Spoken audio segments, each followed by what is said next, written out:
সব ইচ্ছে পূরণ হয় না, কিছু ইচ্ছে আজীবন কল্পনাতেই থেকে যায়। একটা গরিব ঘরের ছেলেমেয়েরাই জানে নিজেদেরকে প্রতিষ্ঠিত করতে কতটা কষ্ট হয়। শুভ সকাল আমার প্রিয় বন্ধুরা, তোমরা সকলে কেমন আছো? আশা করছি তোমরা সবাই খুব ভালো আছো এবং যে যেখানে আছো অনেক সুস্থ আছো।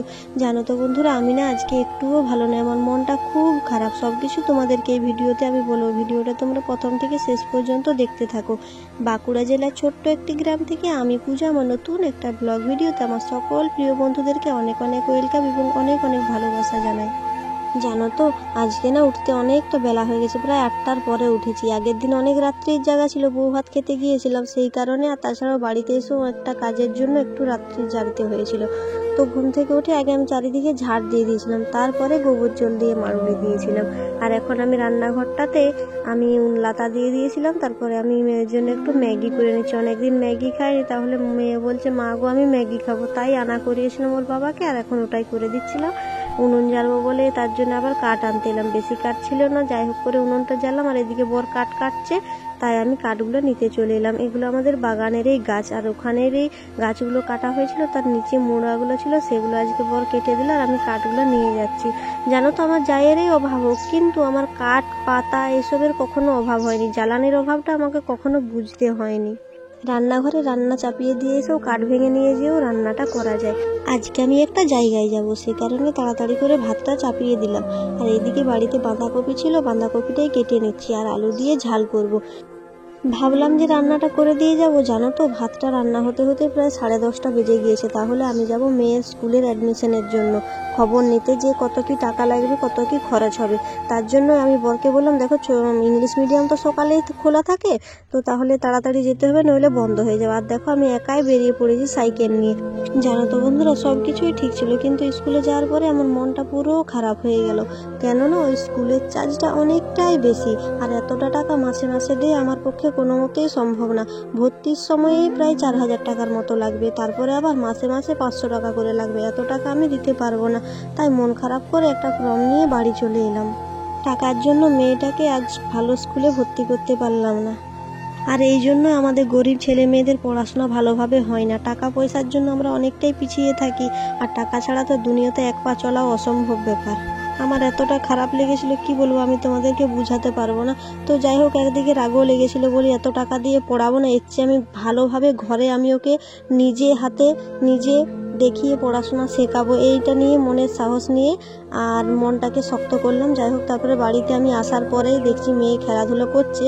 তারপরে সেই সরষা খসলাগুলো ধোয়া হয়েছিল না, দেখো বর ওগুলোকে তেল ভানাতে নিয়ে চলে যাচ্ছে দোকানে। আর এখন বাজে প্রায় 1টা মতো, আমার তো আসতে প্রায় 12:30 বেজে গেছে। তার আগে আমি মেয়ের স্কুলে ভর্তি করিয়ে দিয়ে আসার পথে একটু মাংস নিয়ে এসেছিলাম, তাহলে দোকানে দেরি হয়েছে। মেয়ের জন্য খাবার এনেছিলাম, সেখানে দেরি হয়েছে। মেয়ের হরলিক্স নিয়েছিলাম, সেখানেও দেরি হয়েছে। আর তারপরে এসে দেখো ও বাঁধাকপির ঝালটা আর ভাতটা নামিয়ে রেখেছিল, আর এদিকে আমি একটু মাংস নিয়ে এসেছিলাম না, সেই মাংসটাই এখন রান্না করে নিচ্ছি। বাবার হোটেলে খেয়ে খেয়ে বড় বড় স্বপ্ন দেখতাম, গাড়ি কিনবো, বাড়ি বানাবার। যখন স্বপ্ন পূরণের জন্য সময় চলে এসেছে, স্বপ্ন তো দূরের কথা, ঠিকমতো ঘুমটাও হচ্ছে না টেনশনে। পছন্দ হলেও এখন অনেক কিছু জিনিস মুখ ফুটে চাইনি, প্রতিটা স্বপ্নই দামি ছিল, যা আমি পাইনি।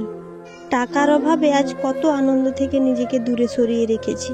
মায়া নয়, ফালতু সময় নষ্ট নয়, টাকা জমাও, টাকা জমলে মানুষ এমনিতেই জমবে, সকল স্বপ্নই পূর্ণ হবে। আমার অর্ধেক সময় কেটে গেল জীবনটাকে বুঝতে বুঝতে, আর এখন বাকি সময় কেটে যাচ্ছে বাস্তবতার সাথে লড়তে লড়তে। সবাই আমাকে বলে, তুই এত হ্যাপি থাকিস কি করে? আমি বলি, আমি অন্যের খুশিতে জ্বলি না, আর নিজের কষ্ট কাউকে সহজে বলি না। ভাগ্য যখন খারাপ হয় মন খারাপ করে লাভ কি? কষ্ট যখন সঙ্গের সাথে, আফসোস করাটাও বোকামি, তার জন্য আফসোস করি না। যাই হোক, তোমরা তো দেখলে আমি রান্না করছিলাম, তার আগে বর সর্ষে খসলাগুলো মিলিয়ে ভানাতে গিয়েছিল। তারপরে দেখো সর্ষে খসলা মিলিয়ে এই তেলটা হয়েছে প্রায় 10 কেজি, কত বেশ হয়েছে আমি ঠিক জানি না। তো তারপরে তেলটা না আমরা কড়াইতে দিয়ে এখন উনুনেতে একটু গরম করে নিচ্ছি, তাহলে না তেলটা অনেক দিন থাকলেও গন্ধ করবে না আর নষ্ট হবে না। প্রতিবারে তেল ভানিয়ে আনার পরে আমরা এরকমভাবে গরম করে তারপরে ঠান্ডা হওয়ার পরে ডিব্বাতে কুড়িয়ে রেখে দিই।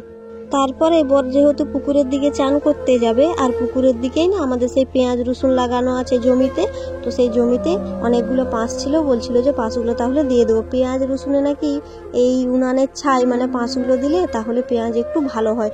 তাই দেখো আগের বারও দিয়েছিল, আর এইবারও কতটা পাঁশ জমেছে সেগুলো নিয়ে যেয়ে জমিতে দিয়ে দিবে। তার জন্য এখন বস্তায় কুড়িয়ে নিচ্ছে, তারপরে মাথায় করে নিয়ে চলে যাবে। তারপরে চান করতে চলে গিয়েছিল, আসার পরে দুপুরে খাওয়া দাওয়া, তারপরে শর্ট ভিডিও বানিয়ে নিয়েছিলাম। তারপরেও তো আমি টিউশন পড়িয়ে নিয়েছিলাম, সন্ধ্যা দেখানা। একটা সংসারের অনেক কাজ থাকে বন্ধুরা, আর সে সমস্ত কিছু ভিডিওতে তুলতে পারিনি। আর এখন সন্ধে হয়ে গেছে, 6:30 মতো বাজছে। সন্ধে দেখিয়ে দিয়ে আমি একটু মেয়েকে পড়াতে বসেছি। দেখা যাক, আমি অবশ্যই চেষ্টা করবো আমার মেয়েকে অনেকটা শেখানোর জন্য, যতটা আমার সামর্থ্য। টাকার জন্য তো ভালো স্কুলে ভর্তি করতে পারলাম না।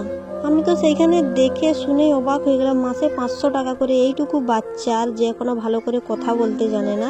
তো তার জন্য আমি ভাবলাম ঠিক আছে, আমি নিজেই যতটা পারি, মানে একটা চ্যালেঞ্জের মতো হয়ে গেল। সত্যি বন্ধুরা, আমার অনেক কষ্ট লাগছে। আমি চাই আমার মেয়েটাকে একটু ভালোভাবে পড়াশোনা শেখাতে। আমি মাস্টার ডিগ্রি পাস করেছি ঠিকই, কিন্তু আমার মা বাবা ততটা শিক্ষিত ছিল না, আর আমাকে তেমনভাবে কোনো দামি স্কুলেও পড়ানো শেখায়নি। আর আমি যদি পারি ফার্স্ট ডিভিশনে সমস্ত কিছু পাস করতে, তাহলে আমার মেয়ে তো আরও ভালো পারবে, কেননা আমি আমার মেয়ের পাশে আছি। আমার মা বাবা তো তেমনভাবে আমাকে পড়াতে পারেনি, যা হয়েছে টিউশন স্কুলেই। তো আমি নিজে যেহেতু জানি, তাহলে আমার মেয়েরও হবে, এটা আমার একটা ভরসা আছে। এই করে স্কুল থেকে ঘুরে চলে এলাম। তোমরা সবাই একটু আমাকে সাহস দিও, তোমাদের মতামতটা একটু কমেন্টে আমাকে জানিও। তোমাদের কথাতেও না আমি অনেক সাহস পাই, জানো তো মনে। আর তোমাদের কমেন্ট পড়তে তো আমার খুব ভালো লাগে। আর যদি আমাকে সাহস দাও, অনেক বন্ধু আছো আমাকে অনেক ভালোবাসা দাও, অনেক সাপোর্ট করো, তোমাদের সবাইকে অনেক অনেক থ্যাংক ইউ, অনেক অনেক ভালোবাসা। আর যারা আমার চ্যানেলে নতুন রয়েছে, অবশ্যই চ্যানেলটা সাবস্ক্রাইব করে এই গরিব মেয়েটার একটু পাশে থেকো সবাই। অনেক অনেক ধন্যবাদ তোমাদের সবাইকে এতক্ষণ ধরে আমার ভিডিওটা দেখার জন্য।